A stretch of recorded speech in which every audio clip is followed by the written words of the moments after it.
आनन्दकन्दं प्रभुदेवचन्द्रं ब्रजेशरूपेण पुरापि जातं प्रवेश्य प्राप्तं प्रियप्राणनाथं परेशपुरनं सततं नमामि। ब्रह्मा प्रिया जागरणाय जातः सर्वस्वपाता भवसिन्धुत्राता विज्ञानदाता निजधर्मधाता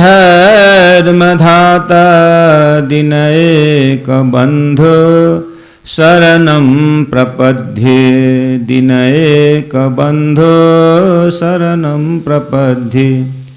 कृष्ण कन्हैया लाल की जय। तो थोड़ा सा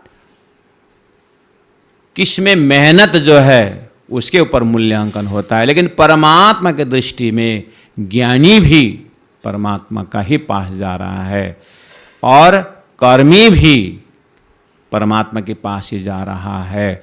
परमात्मा तक पहुंचने के लिए सभी साधन है। आइए, ईशावास्यमिदं सर्वम। वास्य का अर्थ होता है व्याप्त। जैसे दूध में मक्खन जो है व्याप्त है, नींबू में रस व्याप्त है, और ये सार है। आम रस जो बोलते हैं, आम का पेड़ देखिए, आम का पेड़ का हम आम लगाते हैं। मैं बहुत ग्रास लेवल से बात कर रहा हूं।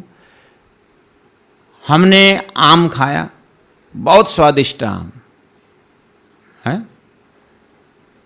तो ये तो अगर ये हम इसको जमीन में लगा दिया जाए तो ये बहुत बढ़िया होगा। तुरंत आम का स्वाद ले लिया और एक फावड़ा लिया और घर के नीचे खेत में उतर भी गए और आम का जो गुठी है उसको हमने जमीन में लगा भी दिया। आप बिल्कुल नजदीक से इस चीज ये जो शब्द जो उदाहरण है इसको बहुत करीब से नजदीक से, वही उपनिषद है। उपनिषद का अर्थ है कि अभी भी, निषद मतलब बहुत नजदीक में। यानी आपका अभी खाया हुआ आम का जो स्वाद है उसको आप जमीन में उस गुटिका को लेकर के आप जा रहे हो, फावड़ा लेकर के, तो उस समय के घड़ी में अपने स्वानुभव से देखिए कि ये आम का पेड़ बड़ा हो जाएगा और आम का पेड़ बड़ा होने के बाद इसका जो पेड़ है उससे हम फर्नीचर बनाएंगे, टेबल बनाएंगे। इस भाव से हम आम का पेड़ लगा रहे हैं? कभी नहीं। या तो इसमें बहुत बड़ा पत्ता जो है, छोटा छोटा पत्ता बहुत होता है और ये गर्मी के सीजन में देवता का ही काम करेगा। ये तो एक आशीर्वाद बन जाएगा। इसके नीचे हम शीतलता लेंगे, छांव में बैठेंगे, इस भाव से भी हमने उस आम को नहीं लगाया।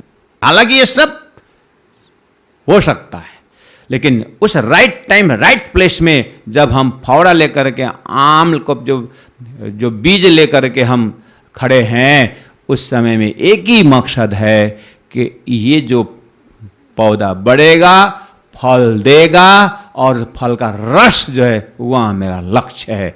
ऐसे वेदों रूपी पेड़ में जो रस क्या है, वो वेद का भावना का रस वही ब्रह्म शक्ति है और ब्रह्म सत्ता है, ब्रह्म स्वरूप है। ये वेद का ये रस ही उपनिषद में से दर्शाया गया है। ये प्रैक्टिकल बात है कि मैंने जो रस की बात की, जो सार की बात की, कि हम कोई भी नींबू भी लगाएंगे, नींबू का रस स्वाद, नींबू का जो रस है, जो स्वाद है हमारे जीवा में है, तो कितने नजदीक से हम उस पेड़ के अंदर में रस का दर्शन कर रहे हैं। उसी तरह इन वैदिक मंत्रों के शब्दों के अंदर जो भावनात्मक जो रस है वो ब्रह्म रस।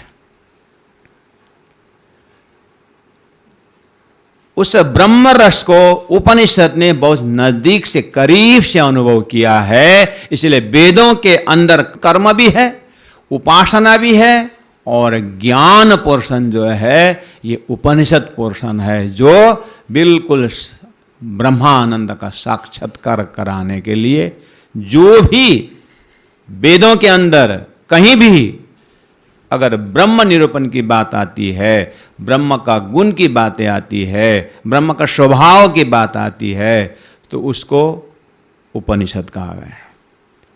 अब इतना बड़ा वेद का जो एक वृक्ष रूप वेदों से जो सार सार मंत्र निकाल करके जो रखा गया है, वो उपनिषद ग्रंथ बन गया है। तो सब वेदों के अंदर है। तो ईशावास्यमिदम,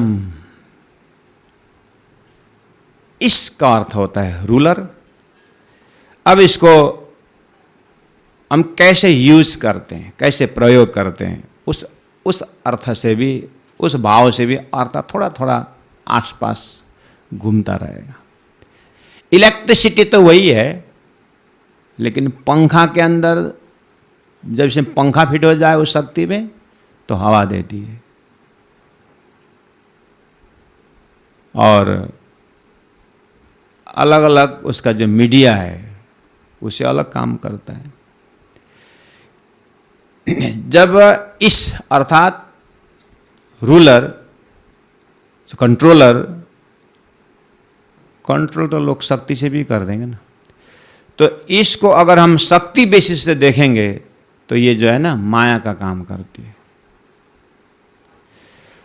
अगर इसको लक्षण इसका क्या है करके लक्षणावृत्ति से जब इसको देखेंगे, तो फिर ये विशुद्ध चेतन की बात करती है। अब बस यही पर हमें बहुत तर्क वितर्क होगा इसमें। जब इस शब्द को जब हम लक्षणावृत्ति से, जब उसका लक्षण क्या है उस हिसाब से जब अंदर प्रवेश करेंगे, तो फिर ये विशुद्ध चेतन का अर्थ भी इससे निकलता है। लेकिन इसके ऊपर बहुत कश्मश है, बहुत ही विवेक का जरूरत होता है। इसलिए विवेक कहा करके शंकराचार्य अपने तत्वबोध ग्रंथ में कहते हैं, सत असत विवेका। सत क्या है, असत क्या है, इसको विवेचन करके असत को छोड़ करके सत्य में हावी हो जाना, सत्य में स्थापित हो जाना, वही विवेक है। विवेक का काम वो है। तो इसलिए लक्षणावृत्ति से हम विशुद्ध चेतन का अर्थ भी इससे निकलता है। और एक अर्थ करने का ढंग है, वो है व्यंजनावृत्ति। व्यंजनावृत्ति को आपको, व्यंजन शब्द जो है आपने बहुत बार यूज किए, 84 व्यंजन, तब तो खुलस्ता ही हो गया। 56 व्यंजन, अर्थात बीच में थाली हो, इर्द गिर्द 20-40 कटोरा हो, तो समझ लेना कि ये, इसको बोलते हैं व्यंजनावृत्ति। यानी इस शब्द से कहाँ कहाँ हम प्रवेश कर, कितने भाव में हम प्रवेश कर सकते हैं, वो व्यंजन अर्थ है, व्यंजनावृत्ति। खाली एक इस शब्द के ऊपर ये जरूरत है, इसलिए इसको यहाँ लाया गया है, नहीं तो हर शब्दों में यही रहता है। हम कैसा अर्थ निकाल करके अपना शब्द, इसलिए 12-12 अर्थ तो एक एक शब्द में है।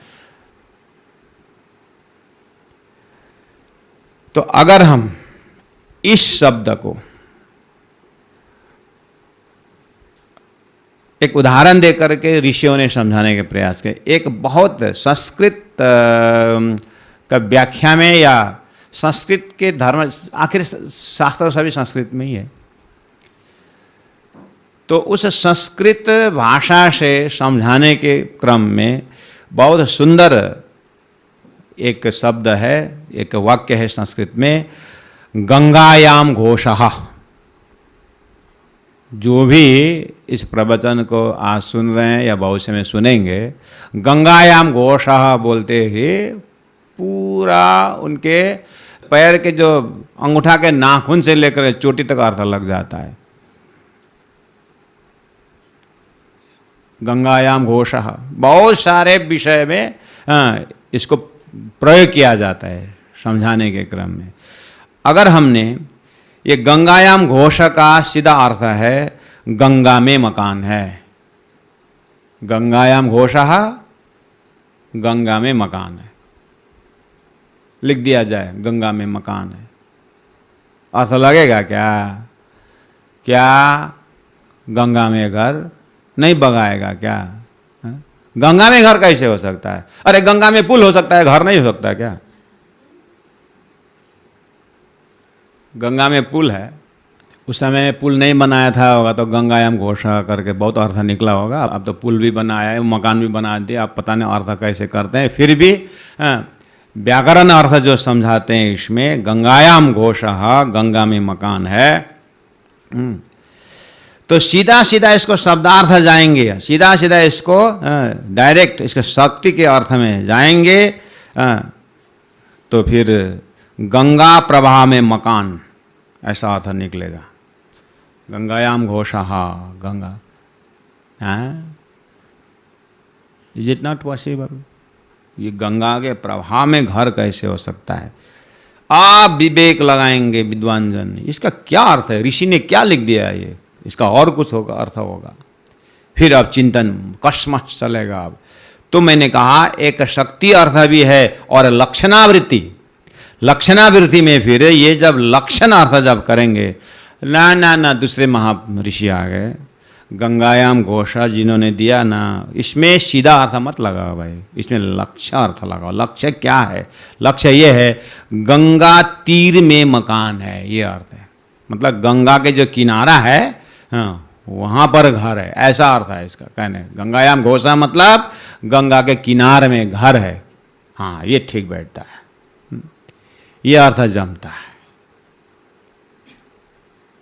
गंगा के किनारे में तो घर हो सकता है ना, गंगायाम घोषः, हाँ ठीक आता।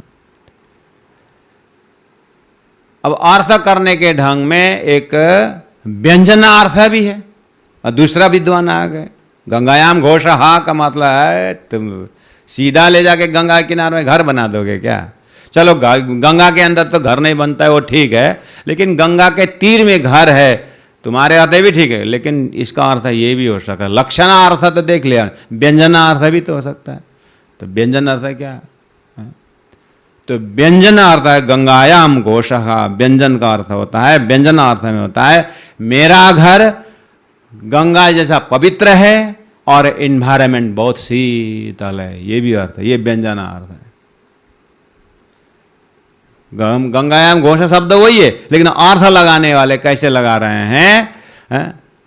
व्यंजन अर्थ में मेरा घर शीतल है और गंगा जैसा पवित्र है। हाँ, ये अर्थ बहुत बढ़िया निकला। हाँ, बस ज्ञान से ज्ञानी मिले ज्ञान का लुटालुट, मूर्ख से मूर्ख मिले लाठी से चुटाचुट। तो शब्द वही है, गंगायाम घोषः। इसलिए महामति प्राण जी ने कहा जिन जानो शास्त्रों में नहीं है, शास्त्रों में सब कुछ, पर जीव सृष्टि क्या जाने जिनकी अकल है तुझ। इसलिए एते दिन त्रिलोका में होती जो बुद्ध सुपन्ना, सो बुद्ध जी बुद्ध जागृत ले प्रगटे पुरी नवतन्ना। इन्हीं शास्त्र को अब जागृत बुद्धि से भी अर्थ किया जाए। स्वप्न की बुद्धि और जागृत बुद्धि, महामति प्राण जी ने ये अपने वाणी में बुद्धि को बहुत सराहना की है।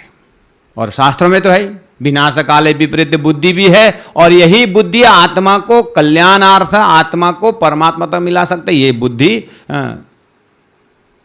आत्मा को दुख भी दिला सकता। तो इस शरीर के अंदर जीव जो चेतना है उसको ब्रह्म की ओर उन्मुख करें, या इसको जन्म मरण के चक्कर में आत्मा को फंसाएं। बीच में बुद्धि है, विवेचन है, ये साधन है। अब उसको महामति प्राण जी ने कहा कि पूरा गैलेक्सी के अंदर एक सपनिक बुद्धि के माध्यम द्वारा भी ज्ञान आया हुआ है, और कहते हैं कि एक तारतम्य ज्ञान जो है, ये जागृत बुद्धि का भी ज्ञान है, इसका भी हम इसी प्रकार से इन्हीं जो है वैदिक मंत्रों के अंदर से ही ये अर्थ भी समझते जाएंगे। अभी तो खाली इस शब्द में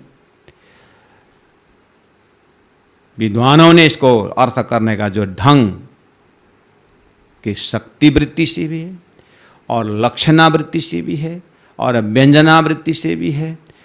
तो अगर इसको व्यंजनावृत्ति से देखा जाए गंगायाम घोषः, तो क्या अर्थ निकला? मेरा घर कैसा है? पवित्र है और शीतल है। यूनिक अर्थ निकला कि नहीं निकला? इसी तरह ईशावास्यमिदं सर्वम का अर्थ भी जो है कि इसमें कौन सा अर्थ के माध्यम से व्याख्याकारों ने, अगर चिंतकों ने इसको अर्थ लगाया है, उसको देखने में बहुत मजा आता है।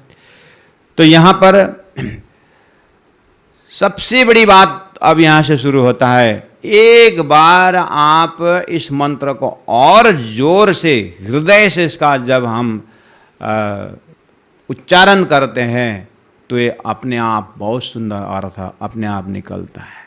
क्योंकि ये प्राणनाथ जी ने पहले ही कहा है, कलाम अल्लाह या हदीस, शास्त्र पुराण या वेद, वेद उपनिषद वेद के अंदर है। ये सुखा मोमिनो ले वही हक का रसना कर, परमात्मा के रसना से ये ज्ञान आया है। तो परब्रह्म परमात्मा के कितने एस्पेक्ट है? उनके अंदर सत एस्पेक्ट है, चित एस्पेक्ट है, आनंद एस्पेक्ट है। तो परब्रह्म परमात्मा के मुखारबिंद से ही शास्त्रों का आना प्राणनाथ जी ने माना। उसी को वेदों के चिंतकों ने इसको अपुरुषीय ग्रंथ माना, अर्थात ये कोई पुरुष ने दिया, साधारण पुरुष ने नहीं दिया है। इसका मतलब कहने का ये परम पुरुष ने दिया है। तो प्राणनाथ जी महाप्रभु ने उस परम पुरुष के जो सत्ता अथवा परम पुरुष के विषय में हक का रसना का भेद करके कहा है। तो ये परमात्मा का संदेश है। लेकिन महामती के प्राणनाथ जी के नज़र में खाली एक ही वेद ही अपरुष नहीं है।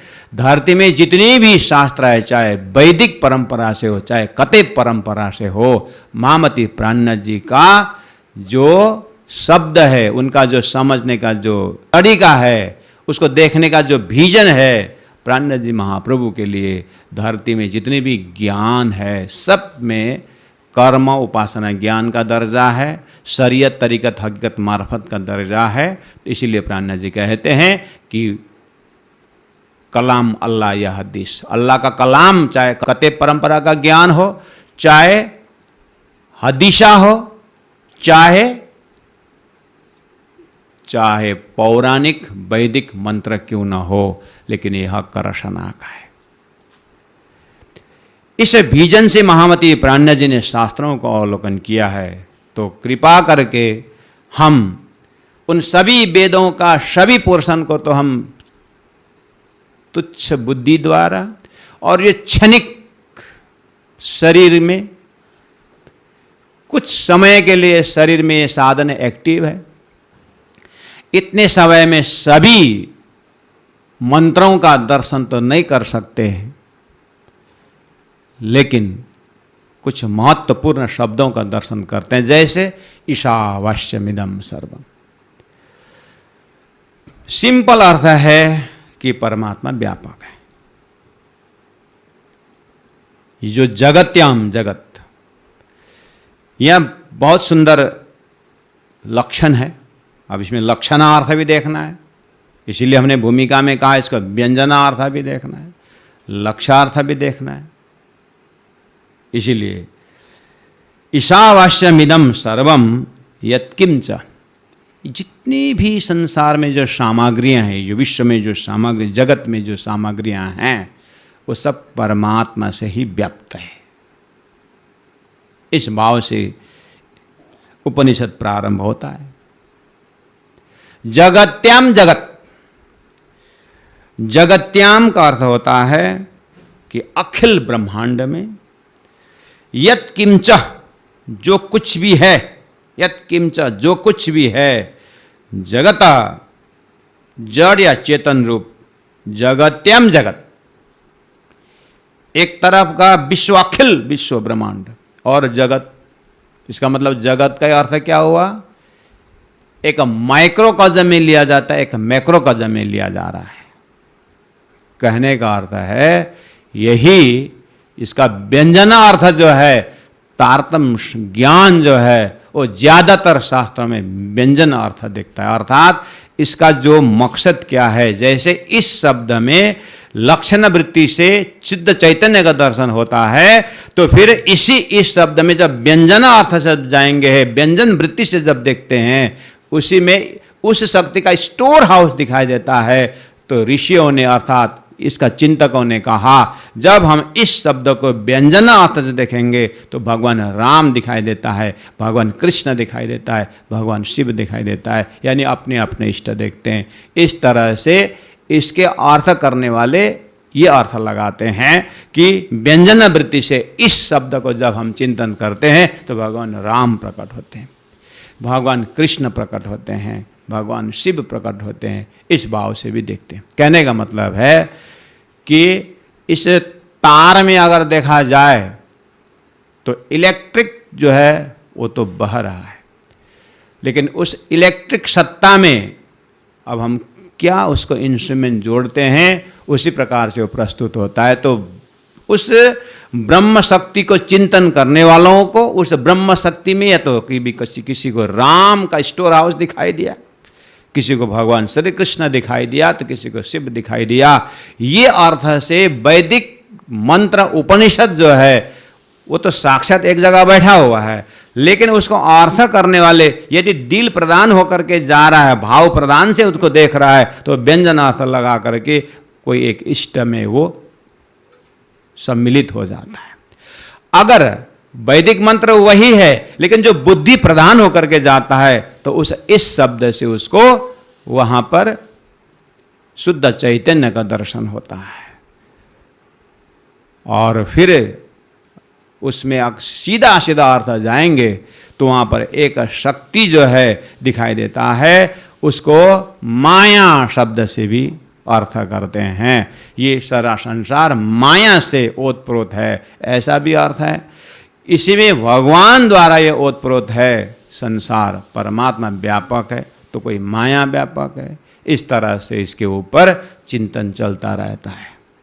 तो प्यारे सुंदर साथ भक्तजन महानुभाव, आज के इस प्रथम दिवस में हमने ईशावास्य उपनिषद का मंत्र उच्चारण किया और इसका शब्दार्थ और इस अर्थ करने का ढंग, तो ओवरऑल एक भूमिका के हमने रखा हुआ है। इसमें कल के लिए चिंतन जोड़ने के लिए कहा जाए तो पहला नंबर उपनिषद का बहुत बड़ा उपहार है ये ईशावास्यमिदं सर्वम। इस सब में परमात्मा व्यापक। इतने शब्द बोलने से ये ऋषि ने ऐसे सीधा सीधा जा करके, अर्थात किसी के मुखारविंद से भी, परमात्मा का अगर अपौरुष ग्रंथ है, परमात्मा डायरेक्ट अगर इसको उपदेश देते हैं तो परमात्मा के हृदय में क्या है कि ये संसार में जीव जो है सबसे बड़ा रोग में पीड़ित है, वो है अहंकार का पीड़ा है। अहम का यहाँ बहुत बड़ा रोग है। तो उस अहम में ही सब जीव फंसा हुआ है। तो उस अहम रूपी रोग को कैसे भंडाफोड़ कर दें, तो पहले बोल दिया ईशावास्यमिदं, ये सब परमात्मा व्यापक है। जब परमात्मा का दर्शन हो जाए तो बस अहंकार का भंडार खत्म हो जाता है। शुरुआत में ही ये अटैक क्यों किया? क्योंकि सृष्टि के शुरू में आदि नारायण और शेष नारायण जैसे बोलते हैं, तो शेष नारायण का आसन ही वहां पर कछुआ का, कच्छप का जो है पीठ में भगवान का विराजमान करवाया है। कहने का अर्थ है कि ये जो कच्छप का पीठ जो है बहुत कड़क होता है और ये अहंकार रूपी कड़कपना में ही हमारा सारा जीवन का बेस बैठा हुआ है। इसलिए पहले से ही वो अहम को धराशायी करने के लिए उपनिषद ने पहला अटैक कर दिया कि पहला ईशावास्यमिदं सर्वम। जब हम उसके ऊपर जब प्रहार करते हैं तो एक बार अहंकार का जो पोटली है, अहंकार का जो एक पैकेज है, उसको पूरा ज्ञान शक्ति गोली से जब भंडाफोड़ कर देते हैं, फिर तो आगे अमृत ही अमृत बहेगा। इसके लिए यही पहला अटैक करके फिर धीरे धीरे संभालते हैं। एक बार पूरी तरह इसको ईशावास्य उपनिषद करके पहला पोर्शन में आत्मज्ञान, इसमें 4 पोर्शन है, उसमें से पहला और दूसरा पोर्शन जो है ईशावास्य मिदम सर्वम यत्किंच जगत्यम जगत, ये जो पहला जो 2 पोर्शन है इसमें तत्व ज्ञान का दर्शन करना है। उसके बाद तेन त्यक्तेन भुंजी था, तेन परमात्मा को पास में रखते हुए त्यक्तेन त्याग वृत्ति द्वारा भुंजी था, संसार में इसका उपभोग करें।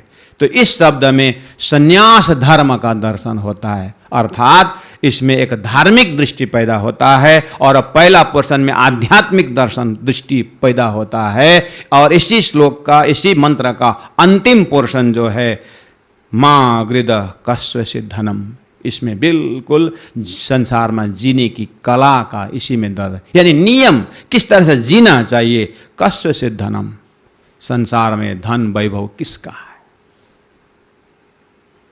इस भाव से जब हम जिएंगे तो एक प्रकार से ब्रह्म का ही आचरण पैदा हो जाता है जब इसकी गहराई में उतरते हैं। इसीलिए एक ही मंत्र में आध्यात्मिक दृष्टि भी है, धार्मिक दृष्टि भी है और व्यवहारिक दृष्टि भी है। तो कल हम इस श्लोक के अंदर, इस मंत्र के अंदर आध्यात्मिक दृष्टि के ऊपर प्रकाश डालेंगे और समय बचा तो फिर धार्मिक दृष्टि के ऊपर भी प्रयास करेंगे और अंतिम में फिर व्यवहारिक दृष्टि में इसको कैसे हम व्यवहार में उतार करके जीवन को धन्य बना सकते हैं, इसके ऊपर प्रकाश डालेंगे। बहुत बहुत प्रणाम और आभार व्यक्त करते हुए मैं मेरा प्रवचन को यहीं रखता हूँ। एक बार श्लोक पाठ करेंगे।